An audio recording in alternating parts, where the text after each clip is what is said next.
So yesterday, Bart did something with Noel. He's not pregnant.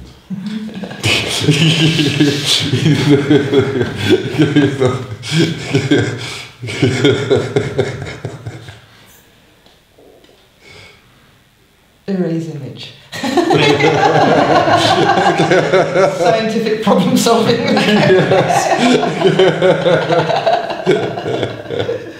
Mine.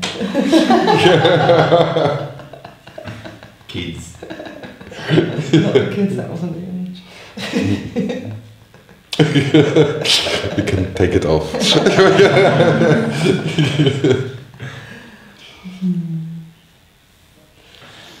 So he moves through the three levels: emptiness in the head, drop it, bliss, bliss, full feeling, and moving to the heart. And then he kept saying, drop that, drop that. But at a certain point, you said, okay, now I'm out of it. Now it's nothing. Something moved to my feet, and then I felt the skin on my body, and then I was here, not there. Yeah. In that experience. Yeah. So the experience changed to... Would you call that something normal? Okay, now we're back in regular. Yeah. Yeah. So today, we're going to go into that regular, normal, commonplace, all places, all time, utterly unspiritual, unbeing-ish, regular dimension. Not happy.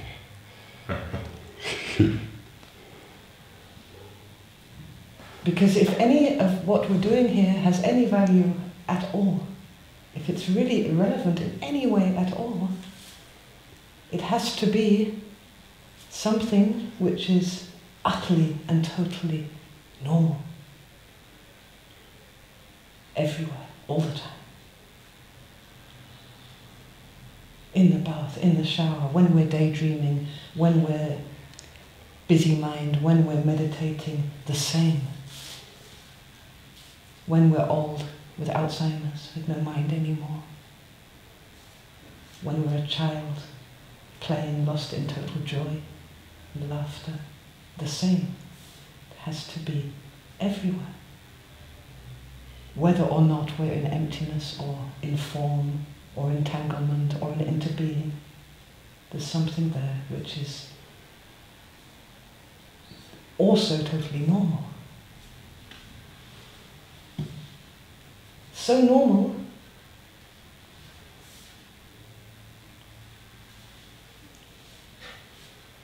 that it's practically imperceivable.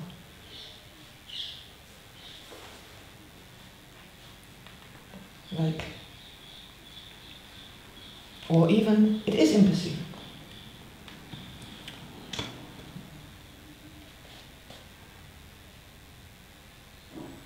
Something which is constant, regardless of whether we become totally, fully awake in the here and now, or whether we're deeply, deeply, deeply stoned on heroin, or asleep completely.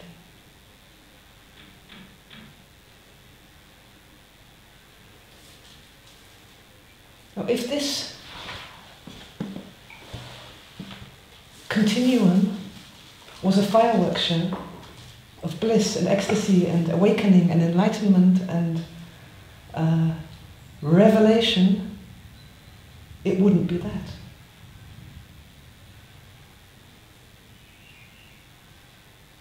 That's a happening.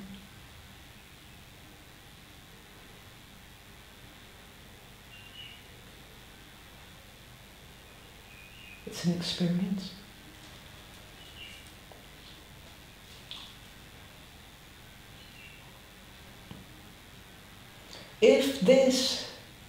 If that was completely and totally vanishing into emptiness and non-experience,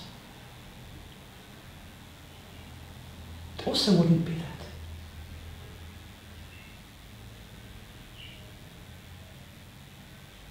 Because it would be in a polarity with anything we could experience. It would mean that it could disappear when we start to live, when we drop also that and we get up and we make the coffee and have a pee. It's not there anymore, so it wouldn't be a continuum. It can't be the ultimate something and it can't be the ultimate nothing either. When you say it, That. what are you meaning?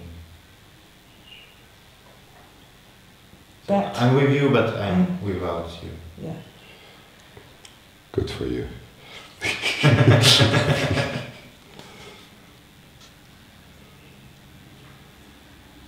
That,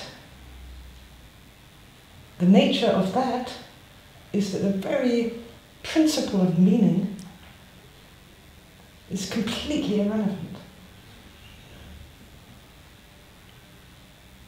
It's almost impossible to communicate something which is absolutely and totally there, always.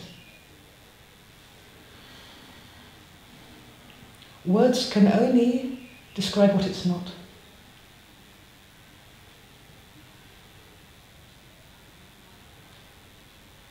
And point. Funnily enough, that's true of anything. Because that is in everything. So also, words can only describe what these flowers are. And point.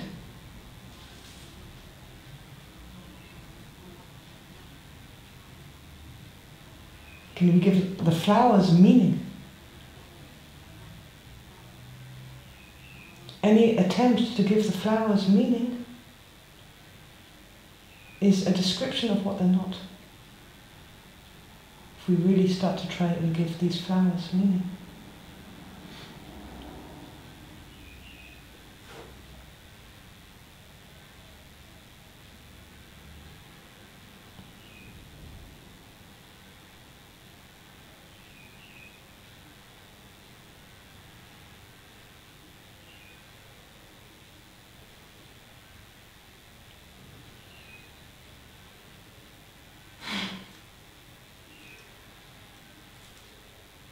So what we move to is consciousness.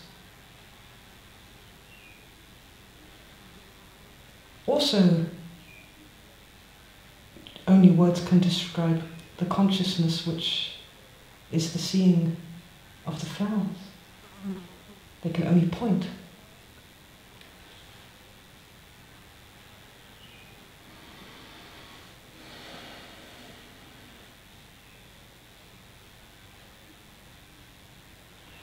You can move to awareness. Feel the atmosphere of the flower.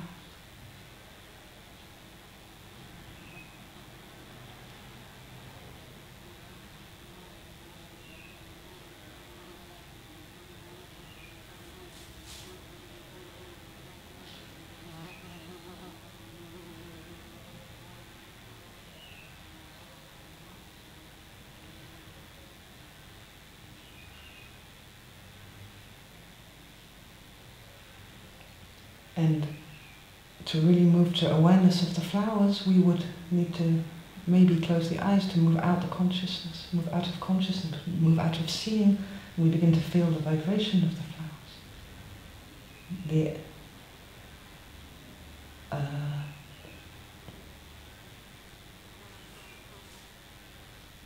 The synergy of us and the flowers, the atmosphere, which includes also the flowers, and includes also us. The interbeing of us and the flowers as an atmosphere, without even needing any more to describe it.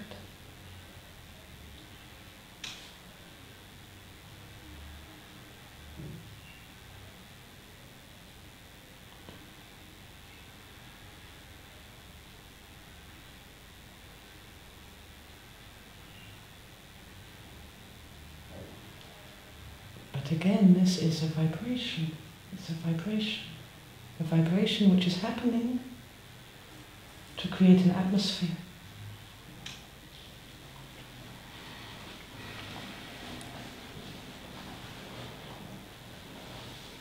The vibration can only happen.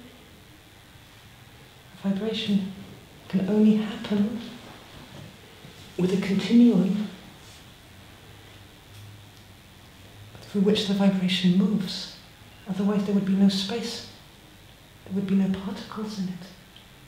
There'd be no flavor in it. There'd be no atmosphere at all.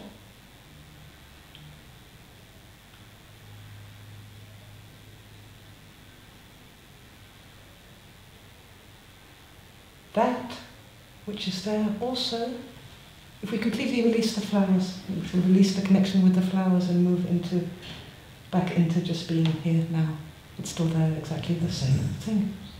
That. The atmosphere is now relative to Noah opening his eyes, and here we are again. Something never changed at all. Something which is behind even our awareness, behind even our consciousness. Which means something even behind space and even behind time.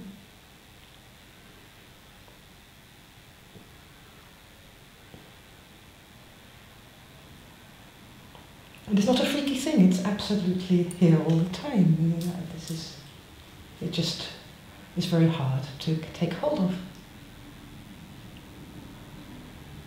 It can't be perceived directly. It can only be allowed.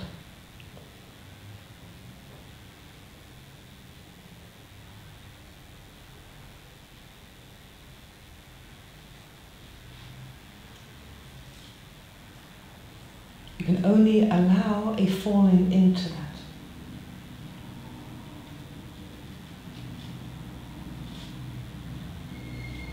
And witness the effect, or be conscious of the effect of it, of this falling. Falling into a moment of the timeless, behind time, second by second, falling behind time.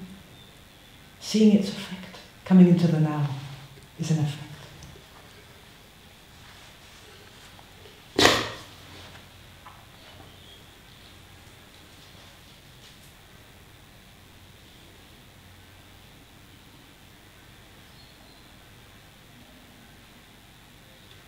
This doing is just, it's a crave of some people to feel it or to experience it.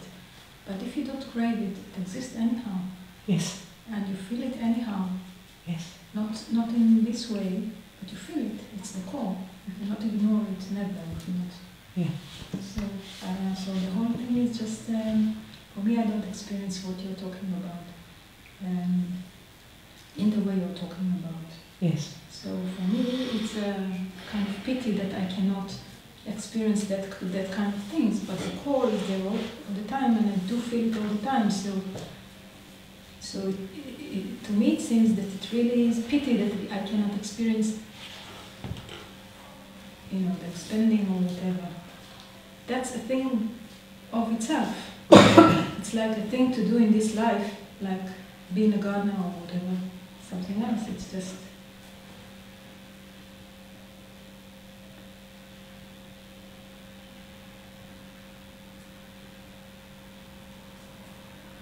That which you said, Yeah.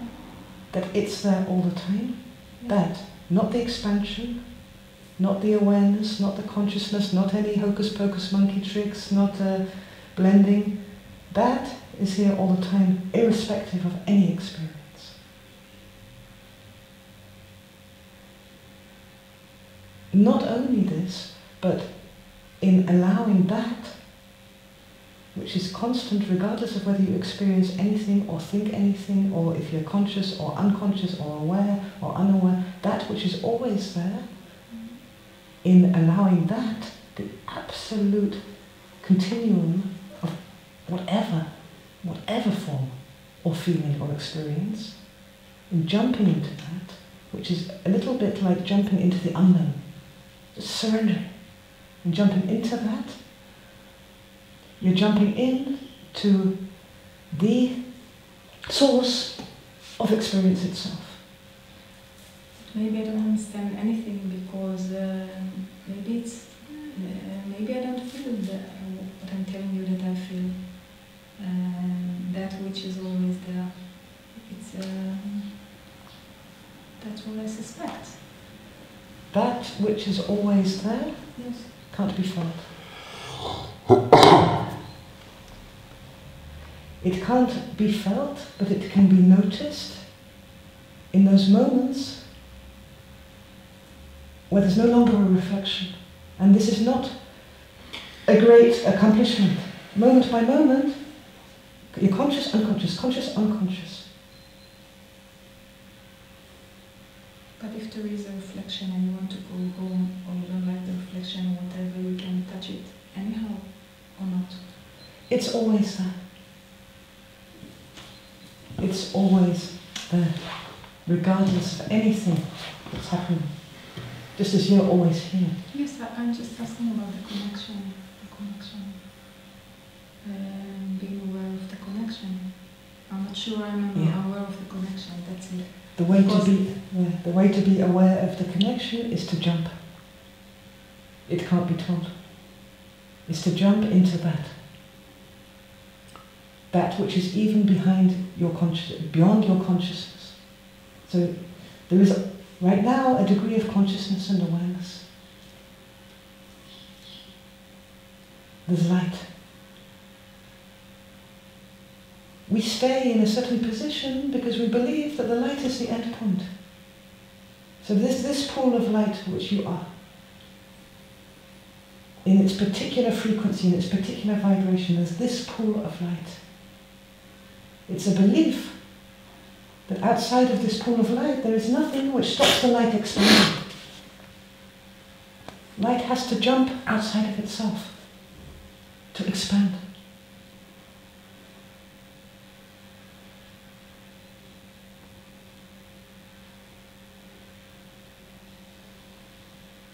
To surrender itself. Doesn't matter if it's one tiny match candle flame or if it's a blazing sun, it's the same.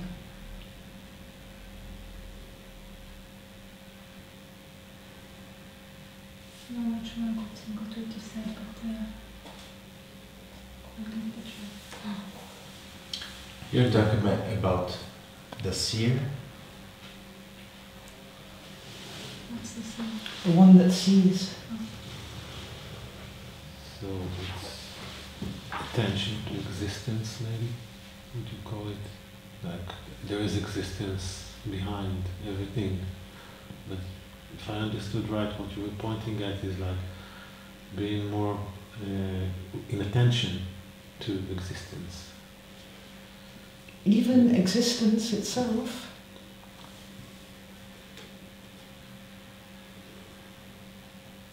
is affected by surrendering to that. I give an example. When you move into a real sense of existence, probably it's the one fact we have here now, that we are existing. It's more factual and for sure than our physical death, that we're going to die. We are existing. We are existence. Look, feel, reach out for non-existence.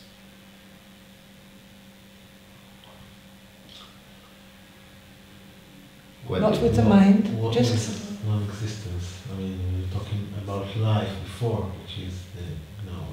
Yeah. I think this is what I mean by Life can. existence. Life can surrender to existence, and existence can surrender to the possibility of non-existence. Of what? Non-existence. I'm not saying that non-existence there is, I'm really not saying that non-existence exists here. Okay. Because That would be a bit silly. It's what we discussed before outside, right? On a different level, because life is a whole layer of itself. So I'm not talking about physical existence, just existence. You know, Existence. life after that, Yeah. whatever existence. Yeah. I mean, this is life. Yeah. This is existence, even without life. What? But again, what we're saying is try and surrender existence to non-existence. We didn't say what would happen if you make that movement. To contemplate non-existence. We didn't say what would be the effect of that movement. Just allow the possibility. And I'm not saying it has to happen now, but this is a very worthwhile direction because there's a key attitude there. Because, you know, maybe this is why I use the word attention to existence, because if I try to surrender or connect with no existence, the one thing that I could perceive is basically be ignorant, blocked to the presence of existence. It's just like not taking part in life. It doesn't mean there is no life, right? It doesn't mean existence stops to exist. It just means that I'm blocking myself. So, in what you're telling, you say give attention to existence. Yeah. So also attention, also perception. When it surrenders itself to the unknown, when our attention surrenders completely to what's beyond itself, beyond attention, there's an effect on attention itself. It becomes more free.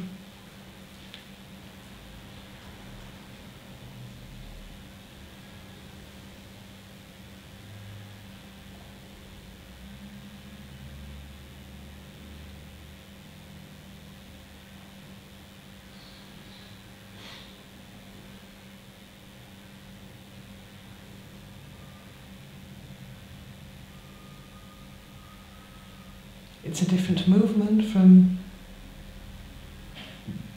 finite movement of being in attention and the liberation of attention.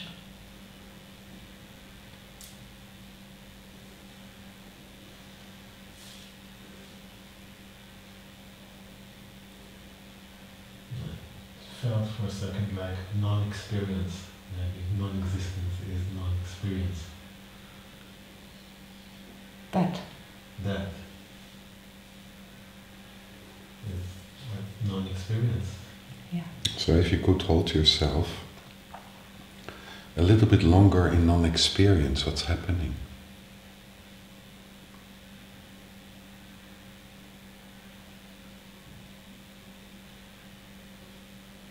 Still. Like Yeah. Stillness. Like a kind of still, and if you could hold yourself a little bit longer.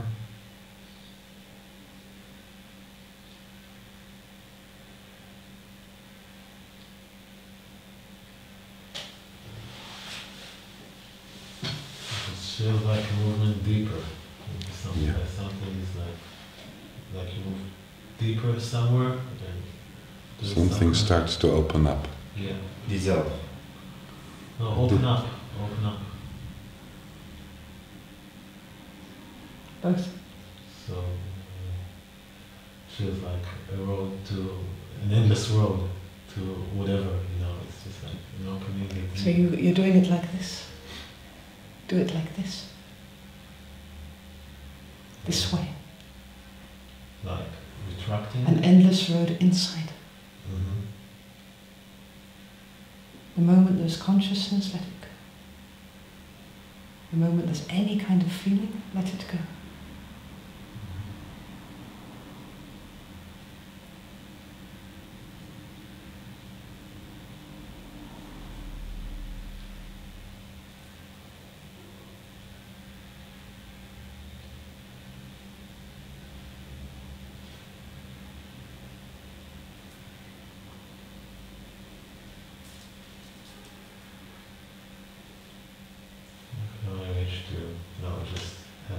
kind of feeling around me. This is all I can hear at some point. I think space.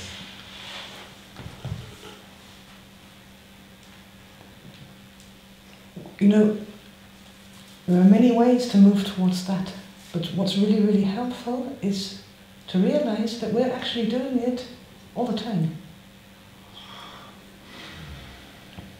Consciousness is like, and I use an old, well-used metaphor, a projector of a movie. So we know that we're not the movie already, right? And that the movie is a series of shots. They're actually a movie is a series of still shots, made possible by that between. And it moves very fast, so it looks real. But none of this movie is happening at all without the light, which is us. The light of the projector.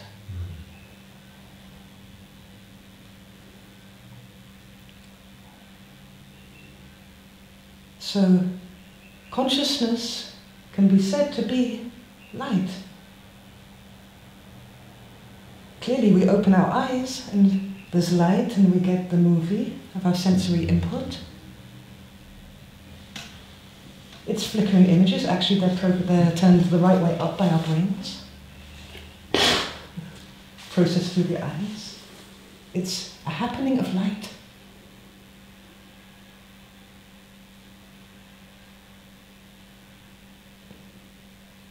So the question that really, which comes when we start moving, opening that, is, are we identified with the light?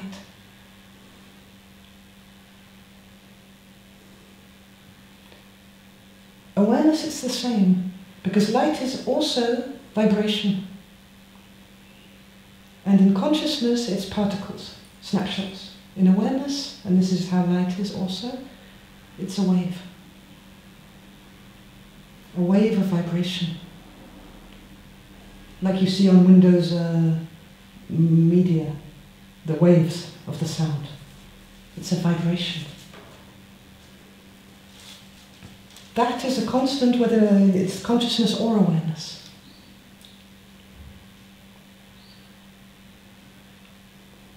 That is more true than any happening of light. In fact, light without that couldn't exist.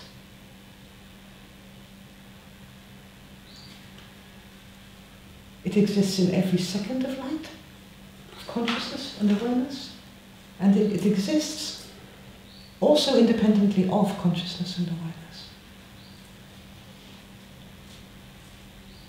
If the light starts to believe that it is the end point, what happens to the light? There is no that. I am the absolute. I am the light. I am the love. What happens to it then? What happens to its ability to move, to expand? Where? Yes, it freezes.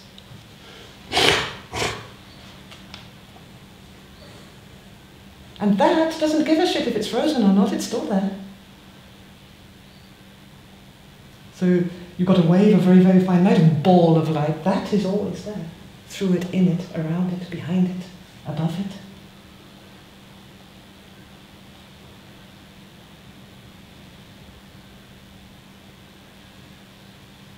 In 14 we discussed the idea of let there be light. It was also the end meditation, like the meditation of healing 14. And I remember that Bart was talking about the fact that with this idea of let there be light, there was the idea of surrender and being able to expose everything which is already there. Now, what is it that was already there? I mean, it's everything, basically, isn't it? You know, it's the whole. It's probably an endless thing. You know, it never had a start, or beginning, or an end, but something is there the whole time. And so the light is only a mean to expose that. Yes. Right? Right.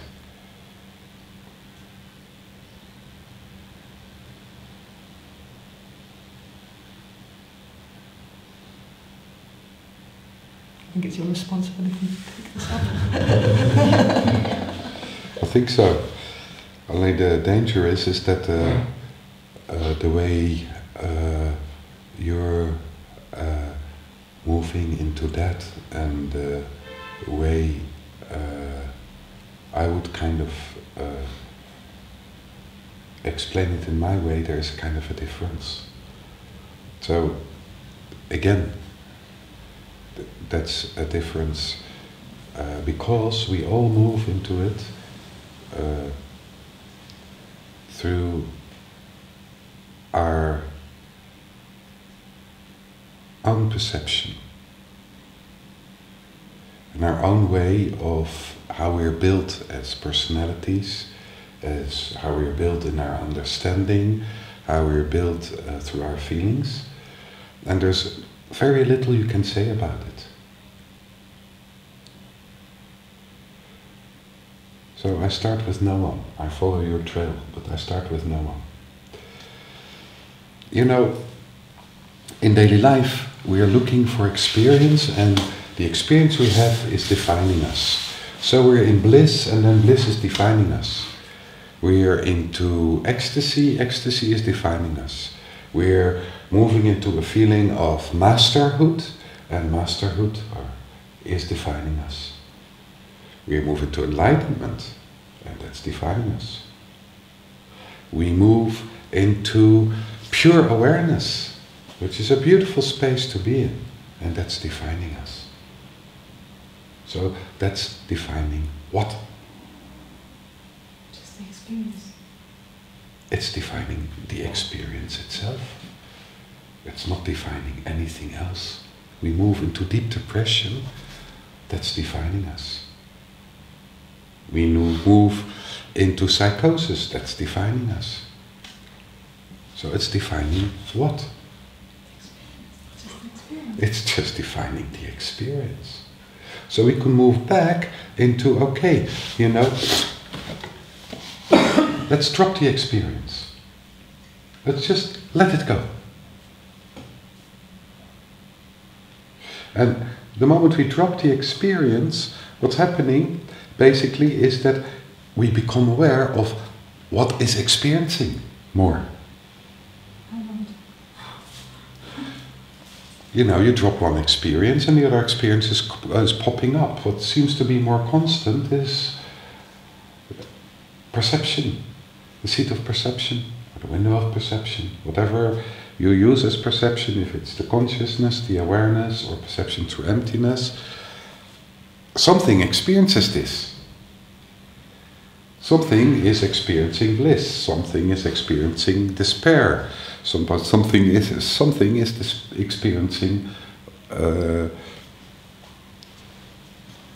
depression.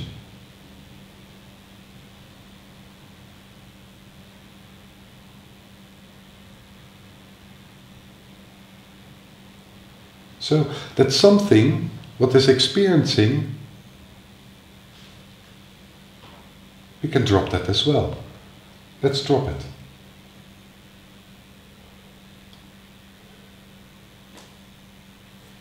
What's happening, Noam? I don't have an identity. Exactly. The I disappears. No, because if I go back, yeah, in the exercise that she did with him, I did also. Yeah. If I go back, first I can feel that. I can feel it from here up to here on the back. Yeah. And if I go back to the non-existence, I went into a pool of, Yeah. for me it's something dark. Yeah. But that's, this something dark is this awareness that I feel, Yeah. that is currently flowing through me. So me is nothing. So I'm just a stream of things, and that is just a drop of something that has no, for me, no individuality. So Exactly. I'm left with nothing. It's funny, but Yeah, exactly. You're left with nothing. Exactly. This is what it is about. You're left with nothing. so what am I? Good question. What? Why? It's like,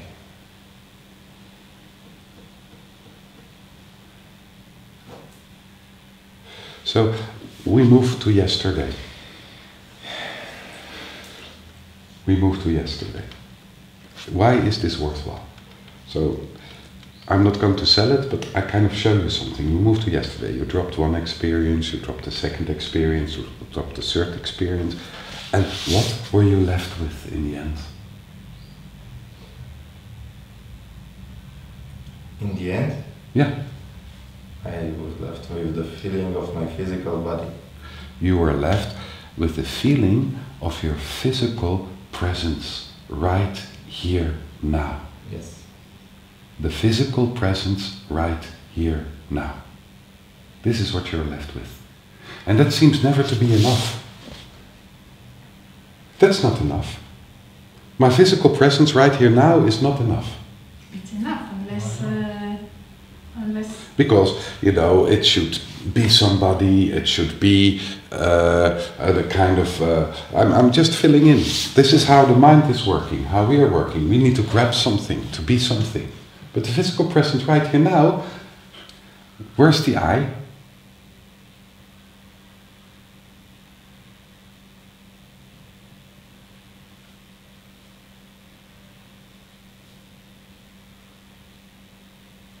I can move into the I. Yeah, but you're not the I. You can move into the I, you can move out of the I, but you're not the I.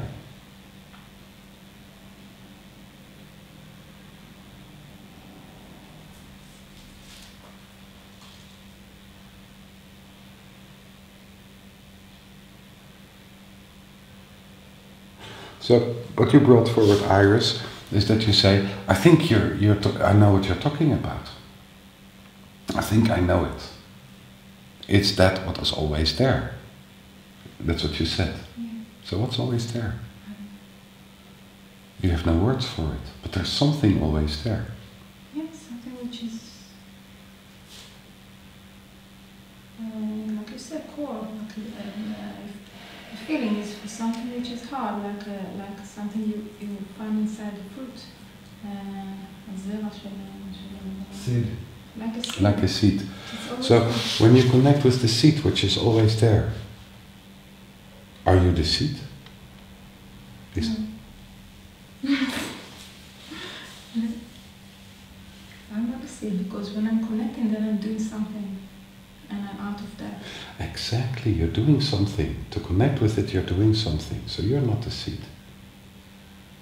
So who's the you who is connecting to the I seed? don't know. I've got the same question as him. Yeah. And once you were before you said that we are. Once you said that, mentioned that we are the ability to experience, and you said also that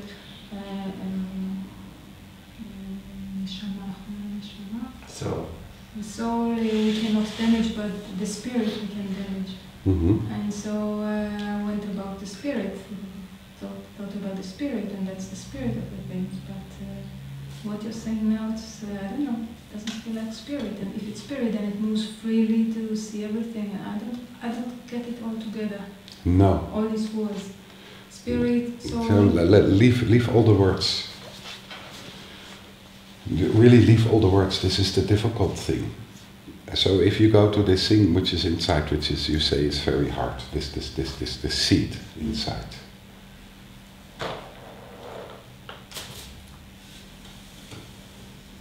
So if you would surrender to the seed, what would happen? It really becomes softer, I think. But that's not experience, it's what You came think? immediately for me to say. Yeah. So would it worthwhile to surrender to the seed?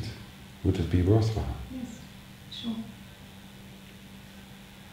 It feels like expansion. It doesn't feel, but I kind of know. is like expansion of the seminar. Yeah.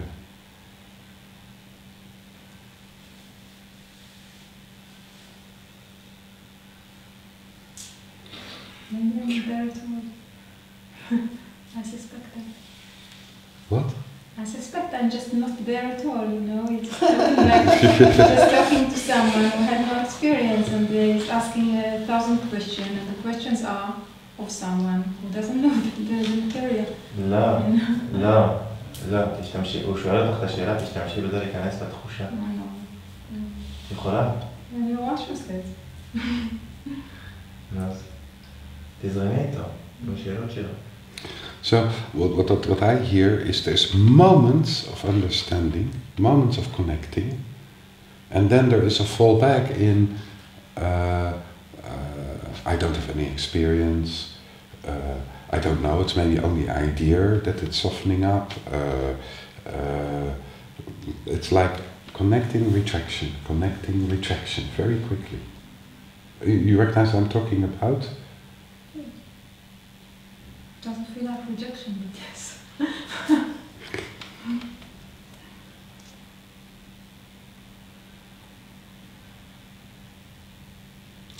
So, in my own words, what stays, I think what is very important as the process, it's the process which is, I think is more important as what you reach, because that is not really material. It's not a material, it's nothing we can hold on to. It's not a state. It's not something we can say, this is something. You understand, we cannot make something of it. Because I try to make something of it, but it doesn't really work like that.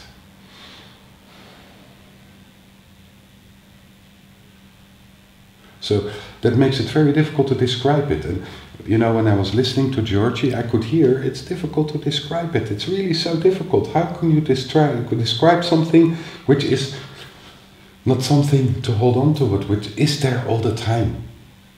So a reflection of it, when we touch it, when our perception for a moment is totally gone, not in a way that it's totally gone in that we don't have any perception anymore, but it's moving in a different direction. It's moving in a direction in which we don't hold on to any experience or any person or anything. It's touching something else. Maybe non-experience. That's a way. Non-existence is a way. Non-being is a way. But it's still in the polarity. It's in the polarity between being can only exist if there is non-being. Existence can only exist if there is non-existence. It's all polarities. Non-experience is an experience in itself. It's an experience in itself. But jumping into non-experience has an effect on experience. So that, with that, everything turns around. You can't hold it, you can only jump, and then you can study the effect of it. If you take a really, really big that, it's falling asleep, or being knocked unconscious.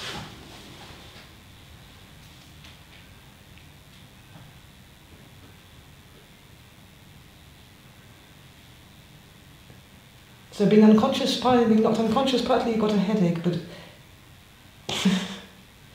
when you jump, consciousness jumps beyond itself, even doesn't attach to consciousness. It begins to attend not to the pictures on the screen, but to the gaps between. Slow down the movie, look at the gaps between, the source of it. Not to the light, but to the spaces between the light, the continuum, that which is always there. And we can get easily drunk, but that is always there as well. The drunkenness is on the light is a function of that. You know, we experience light, Pure, pure, pure, pure, pure, pure light. We are at the heart of the sun, and the sun is burning. Doesn't even see itself. This is like the ultimate experience of light. There's no shadows. Be the sun. That's great. But are you only the sun? The sun is not. The sun exists by itself. It exists independently of space, of the universe, of the other planets.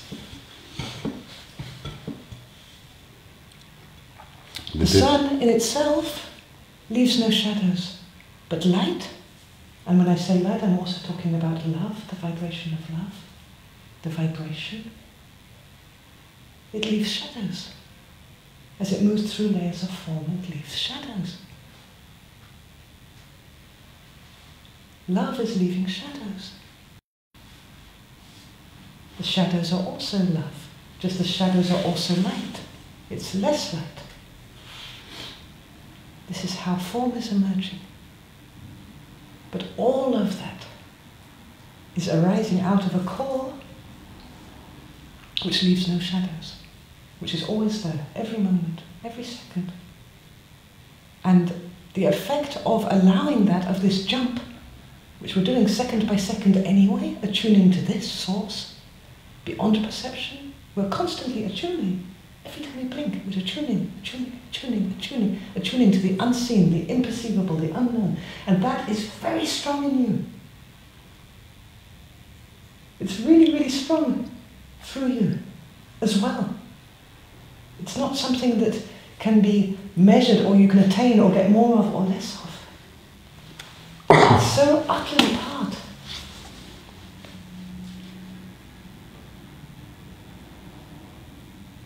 So it's all the time, always there. So why would we bother with it? What have we got with that?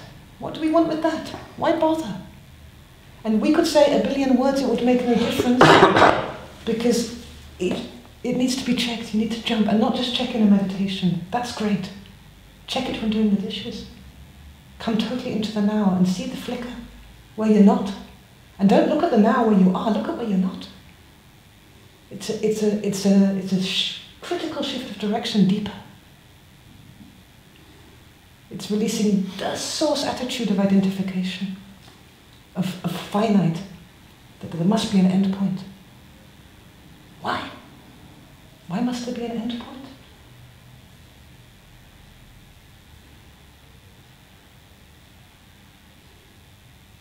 Is human consciousness an end point?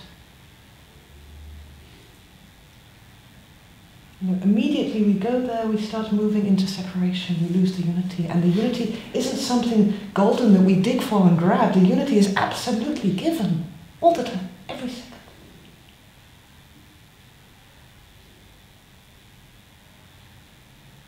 And it's beyond perception, not because it's out there, over the horizon of our consciousness. It's beyond perception because perception arises out of us.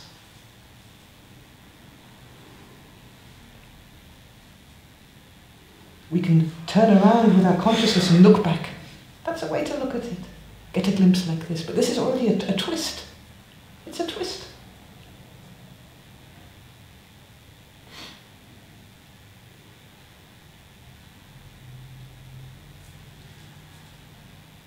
Everything we could ever feel is arising out of that.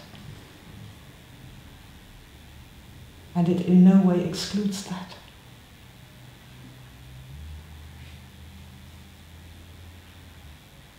Every state that we're in, or every lifetime that we're in, or every process that we're in, or every story that we're in, is all arising and sustained out of that.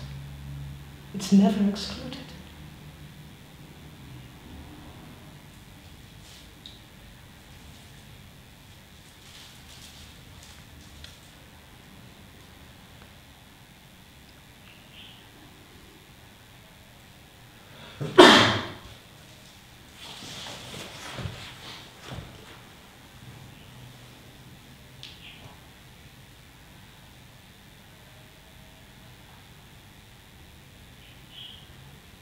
So if we move back to Noam's experience of yesterday, it's still kind of helpful to look a little bit more deeply to it, I think.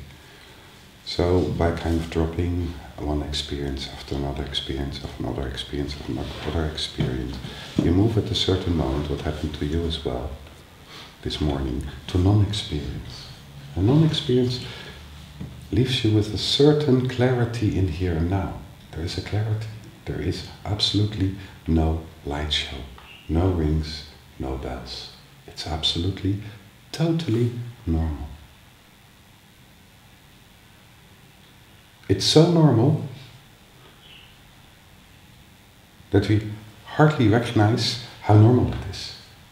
So normal means basically known. Normal. As it is. It is that it is. So if you move inside and you move beyond perception, it's the same, normal. It is that it is. It's so normal, it's so known that we hardly are able, I just finish where we started, are able to perceive it. Or maybe we are not able to perceive it. To allow it. And it's not about perception so much, it's about allowing. It's when you go to this nut inside yourself, what you say, or this pit, or this seat, and you go there, and you allow it.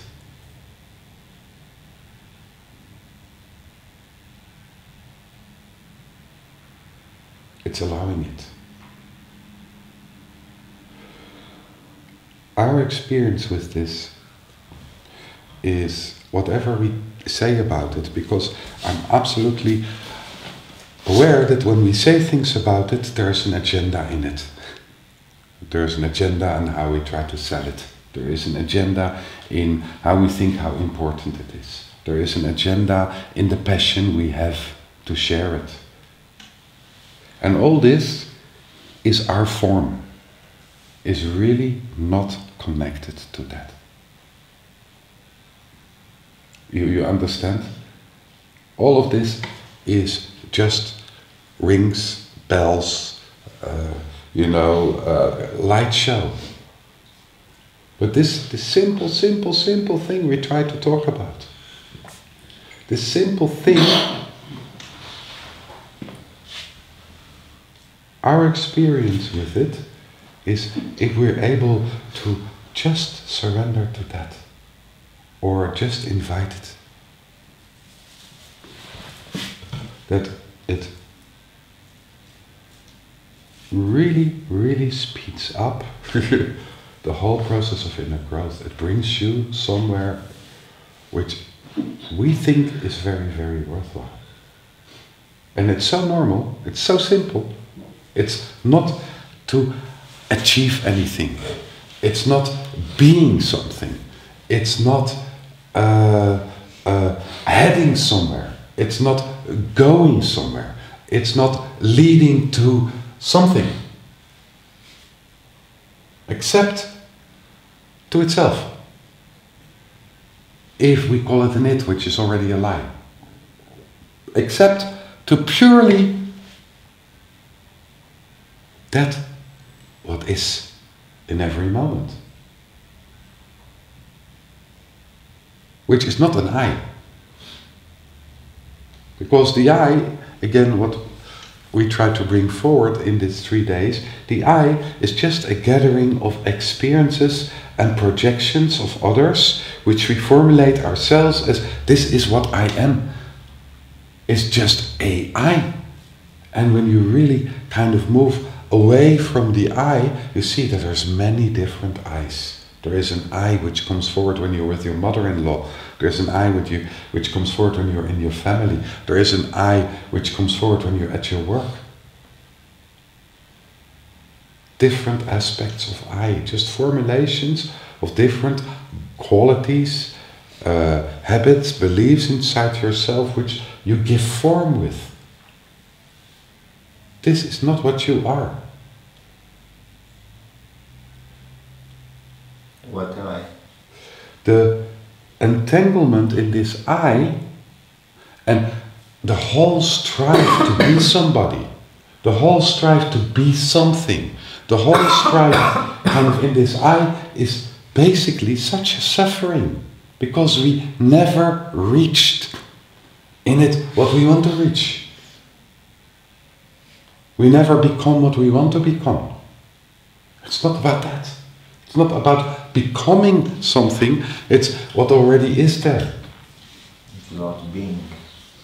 What? Being. It's beyond being. Even that is beyond being. Because also being is in polarity with non-being. It's beyond polarity. It's that nut. It's that where you moved into. This unknowable, unperceivable, in a way you could say. But it has an atmosphere. It doesn't have an atmosphere in itself, but it has an atmosphere in how it meets, or how you meet it.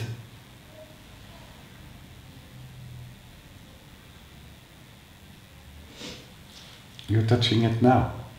How am I able to recognize that you're touching it now? I don't know. You're touching it too? I'm absolutely there now.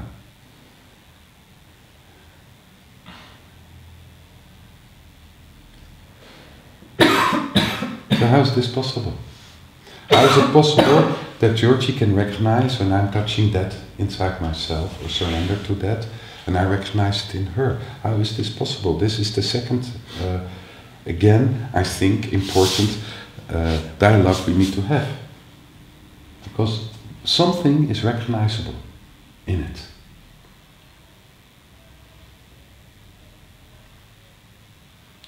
And again, it's not grandiose, it's not great.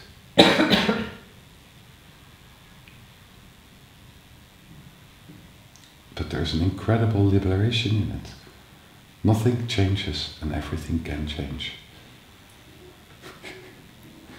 There's such a freedom to kind of move into this position inside ourselves. Because basically things get so relative, and there's such a freedom to kind of to let come forward the form which is really needed in the moment without getting entangled in it.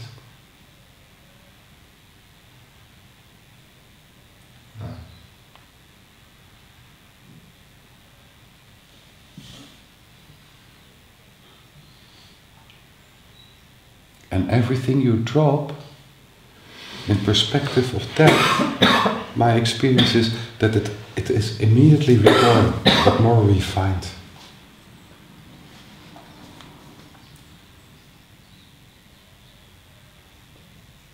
In a different way.